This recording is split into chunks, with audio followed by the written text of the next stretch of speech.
और आगे बढ़ते हैं, बात करेंगे एक बेहद अहम खबर की, जहां दिल्ली दंगा मामले पर सुप्रीम कोर्ट का बड़ा फैसला सामने आया है। 2020 दिल्ली दंगों से जुड़ा हुआ ये मामला है जिस पर सुप्रीम कोर्ट ने फैसला सुनाया है। बड़ी खबर आपको बता रहे हैं, जहां दिल्ली दंगा मामले पर सुप्रीम कोर्ट का बड़ा फैसला। उमर खालिद शर्जील की जमानत अर्जी खारिज कर दी है। उमर खालिद शर्जील की जमानत अर्जी को खारिज कर दिया है। शर्जील इमाम की बेल पर सुप्रीम कोर्ट का यह फैसला सामने आया है। वहीं उमर खालिद की जमानत पर सुप्रीम कोर्ट ने फैसला सुनाया है। 2020 हैदर और इसके साथ साथ सबद इमाम मैंने कि जो अन्य आरोपी हैं, जो 7 आरोपियों में 5 आरोपियों को आज कोर्ट के द्वारा आज जमानत दे दी गई है। लेकिन 2 प्रमुख आरोपियों की अगर बात करें तो उमर खालिद और शर्जील इमाम को आज जमानत नहीं दी गई। जो जमानत से जुड़े हुई जो इसकी याचिका है उसको सीधे तौर पर खारिज कर दी गई है। तो एक तरह से कहा जा सकता है कि 5 आरोपियों के लिए राहत जरूर है, क्योंकि उससे जो 7 आरोपी थे, 7 आरोपियों के द्वारा एक अलग अलग याचिकाएं जो हैं वो कोर्ट में दायर की गई थी और उन तमाम याचिकाओं को से जुड़े मामले पर सुनवाई के बाद आज कोर्ट ने जिस तरह से एक बड़ा फैसला दिया। हालांकि इस मामले पर 10 दिसंबर को ही सुनवाई की प्रक्रिया पूरी हो चुकी थी, उसे फैसले को रिजर्व रख लिया गया था और इस वक्त में जिस तरह से सुप्रीम कोर्ट से एक बड़ा सुप्रीम फैसला जो है सुनाया गया है, जिसमें कि उमर खालिद शर्जील इमाम से जुड़े पूरे जो मामले रहे हैं, उससे जुड़े हुए जो गंभीर आरोप रहे हैं, उसको सुप्रीम कोर्ट ने बताया। उस जजमेंट की जो पूरी विस्तार से जो एक कहा जा सकता है तमाम पॉइंट्स को बताया गया कि आखिर क्या आरोप रहे थे और किस तरह से इस पूरे मामले में सुनवाई के दौरान तमाम बातें सामने आई। और उसी के आधार पर 2 जजों की जो बेंच है उसने एक महत्वपूर्ण फैसला सुनाया है। तो एक तरह से कहा जा सकता है कि अब उमर खालिद और शर्जील इमाम फिलहाल जेल में ही रहेंगे, वो बाहर आना फिलहाल जो यहाँ पे सुप्रीम कोर्ट से भी उमर खालिद और शर्जील इमाम को। तो आपने सुना, यहाँ पर शर्जील इमाम और उमर खालिद जेल में ही रहेंगे। उनकी बेल पर सुप्रीम कोर्ट ने यह फैसला सुनाया। उमर खालिद की जमानत पर सुप्रीम कोर्ट का यह फैसला आया है। 2020 दिल्ली दंगों की साजिश से जुड़ा हुआ ये पूरा मामला है और दिल्ली दंगा मामले पर सुप्रीम कोर्ट का यह बड़ा फैसला सामने आया है। उमर खालिद शर्जील की जमानत अर्जी को खारिज कर दिया गया है। हालांकि उमर खालिद 5 साल बाद 13 दिनों की पेरोल पर बाहर आया था अपनी बहन की शादी अटेंड करने और फिर उसने कोर्ट में सरेंडर कर दिया है। लेकिन सुप्रीम कोर्ट का यह बड़ा फैसला, उसकी जमानत अर्जी को खारिज किया गया है।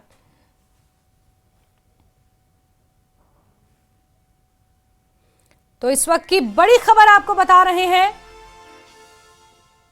दिल्ली दंगों से जुड़ा हुआ ये पूरा मामला है। दिल्ली दंगा मामले में 5 आरोपियों को जमानत सुप्रीम कोर्ट ने दे दी है, लेकिन इस बीच उमर खालिद की जमानत पर सुप्रीम कोर्ट ने रोक लगाई है। उसकी जमानत अर्जी को खारिज कर दिया। जो पूरे दंगे की जो एक रूपरेखा किस तरह से रची गई थी, पूरे साजिश की रूपरेखा कैसे रची गई थी और उस पूरे मामले में हालांकि देखिए तमाम जो आगे भी जो जांच प्रक्रिया चल रही है, लेकिन आज जजमेंट में वो प्रमुख तौर पर जिस तरह से जो महत्वपूर्ण बात कही गई कि जो 7 आरोपी हैं, 7 आरोपियों में सबके जो अलग अलग रोल थे और जो प्रमुख रोल था, जो साजिश को रचने में जो प्रमुख रोल था, प्रमुख किरदार था, उसमें उमर खालिद और शर्जील की जो भूमिका है उसे महत्वपूर्ण पाया गया। और इस मामले में अभी तफ्तीश आगे भी चल रही है, क्योंकि अभी दिल्ली पुलिस की तफ्तीश बंद नहीं हुई है। उसकी SIT की रिपोर्ट जो है लगातार आ रही है, उस पर लगातार काम चल रहा है।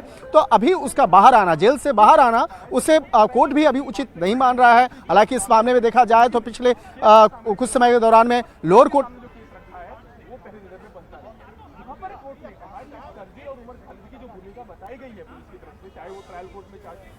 तो बड़ी खबर ये सामने निकल कर आई है, जहां दिल्ली दंगों से जुड़े मामले में सुप्रीम कोर्ट ने 5 आरोपियों को तो जमानत दे दी है, लेकिन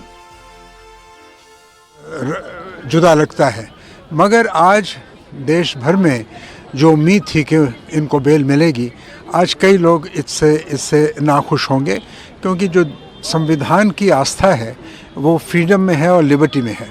इतना लंबे अरसे के बाद बेल ना मिलना, इससे एक चिंता का वातावरण तो पैदा होता है। लेकिन सुप्रीम कोर्ट ने यह भी कहा है कि कोई 5 साल तक जेल में है, इसका मतलब ये नहीं है कि उनको बेल मिलना चाहिए। और इसी बेसिस पर उन्होंने कहा कि अपराध के ब्याह पे उनको जेल में रखा जा रहा है, बाकी को बेल दी जा रही है। अपराध तो अभी साबित नहीं हुआ और सुप्रीम कोर्ट के कई ऐसे फैसले हैं जिसमें कहा गया है कि जब एक आदमी बिना कन्विक्शन के लंबे अरसे से जेल में है उसकी रिहाई बेल पर होनी चाहिए। ये भी सुप्रीम कोर्ट के फैसले हैं। तो अब क्या देखकर सुप्रीम कोर्ट ने फैसला किया है, ये तो इस पर तो टिप्पणी तभी हो सकती है जब पूरे जजमेंट का अध्ययन हो, जिस पर कुछ समय लगेगा। And what's your comment on Supreme Court dismissed the bail of Umar Khalid and Sharjeel Imam and remaining 5 people are granted bail? Well, the Supreme तो आपने यहाँ पर सुना, उमर खालिद और शर्जील इमाम की बेल खारिज कर दी गई है, उनकी याचिका खारिज कर दी गई है, जमानत याचिका, लेकिन अन्य 5 आरोपियों को जमानत दे दी गई है। अदालत ने ये माना है कि आरोपियों की भूमिका, जो 5 आरोपी हैं जिन्हें जमानत दे दी गई है, उनकी सीमित भूमिका थी, लेकिन उमर खालिद पर जिस तरह से UAPA लगा है, यानी कि अनलॉफुल एक्टिविटीज प्रिवेंशन एक्ट, और जिस तरह से आज कोर्ट के जजमेंट में साफ तौर पे कहा गया है कि इस पूरे साजिश को रचने में इन दोनों की भूमिका सबसे महत्वपूर्ण थी। एक तरह से कहा जा सकता है इनके केंद्र बिंदु में ही रह करके पूरी साजिश को रचा गया, और इसलिए इस मामले में इन दोनों की भूमिका बेहद महत्वपूर्ण है। बाकी जो 5 अन्य आरोपी हैं जिनको जमानत मिली है, उनके किरदार के बारे में बताया गया, उसके रोल के बारे में बताया गया कि जो जमानत देने का जो वजह है वो जमानत दे तो दिया गया, लेकिन उसके खिलाफ भी जो तमाम जो आगे की कार्रवाई है, जो जांच एजेंसी के द्वारा की जा रही है, दिल्ली पुलिस के द्वारा की जा रही है, वो चलती रहेगी। लेकिन इस फैसले में एक महत्वपूर्ण पॉइंट मैं बताना चाहूंगा कि फैसले में कहा गया कि देरी न्यायिक जांच को अधिक सख्त बनाने के कारण बनती है, और आदेश में कहा गया जो इतना देर हुआ है, इस देर में जो जमानत से जुड़ी याचिका पर जो सुनवाई हो रही थी, सुनवाई के बाद जो तमाम जो फैसले जो लिए गए हैं, तो इस मामले पर विलंब होने की वजह जो है उसको भी विस्तार से बताया गया है। और अनुच्छेद जो हमारे संविधान की जो अनुच्छेद 21 जो उसकी संवैधानिक व्यवस्था है, उसके बारे में भी विस्तार से बताया गया था। तो एक तरह से कहा जा सकता है कि दिल्ली हाईकोर्ट के बाद जब यह मामला सुप्रीम कोर्ट पहुंचा, सुप्रीम कोर्ट में इस मामले पर एक सुप्रीम सुनवाई हुई, यानी कि काफी दिनों तक सुनवाई हुई, और सुनवाई के दौरान में तमाम तथ्यों को देखा गया, क्योंकि जिस तरह से इस मामले में आरोपियों के तरफ से जो याचिका दायर की गई थी, उनके कहा गया कि पिछले कई सालों से वो जेल में बंद हैं और उन्हें बाहर आने का हक है, अधिकार है।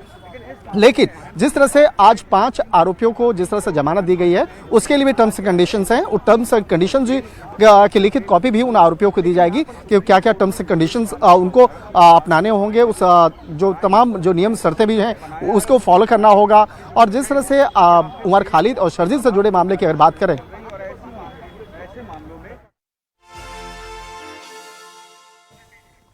तो उमर खालिद और शर्जील इमाम की जमानत अर्जी खारिज कर दी गई है। 5 आरोपियों को जमानत दे दी गई है।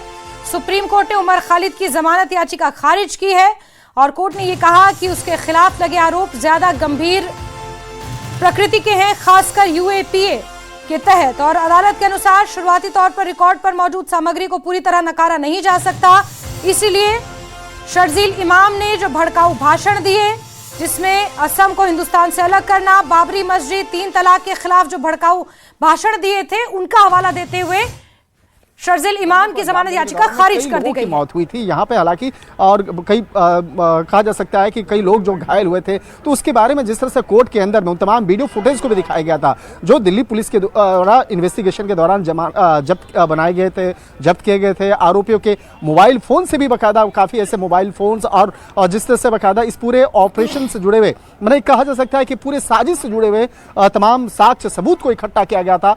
तो उस वक्त जिस वक्त में कोर्ट में उन तमाम सबूतों को रखा जा रहा था, साक्ष्य को रखा जा रहा था, और बताया जा रहा था कि उमर खालिद और शर्जील की जो भूमिका है वो कितना महत्वपूर्ण है, और उसके केंद्र में रह करके उन दोनों के द्वारा जिस तरह से पूरे दिल्ली दंगा को अंजाम देने में उसकी महत्वपूर्ण भूमिका रही थी। तो आज कोर्ट के द्वारा ये बताया गया कि इन दोनों आरोपियों को आज जमानत क्यों नहीं दी जा रही है।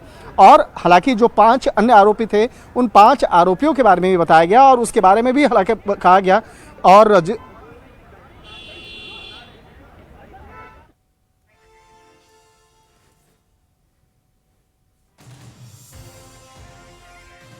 तो दिल्ली दंगे के 7 में से 5 आरोपियों को जमानत दे दी गई है, 2 को नहीं दी गई है, उमर खालिद और शर्जील इमाम को, क्योंकि इनके ऊपर कई ज्यादा गंभीर आरोप लगे हैं।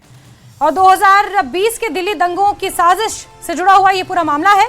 उमर खालिद और शर्जील इमाम ये 2 मुख्य आरोपी थे, मुख्य साजिशकर्ता, और इनके खिलाफ कई कड़े सबूत हैं।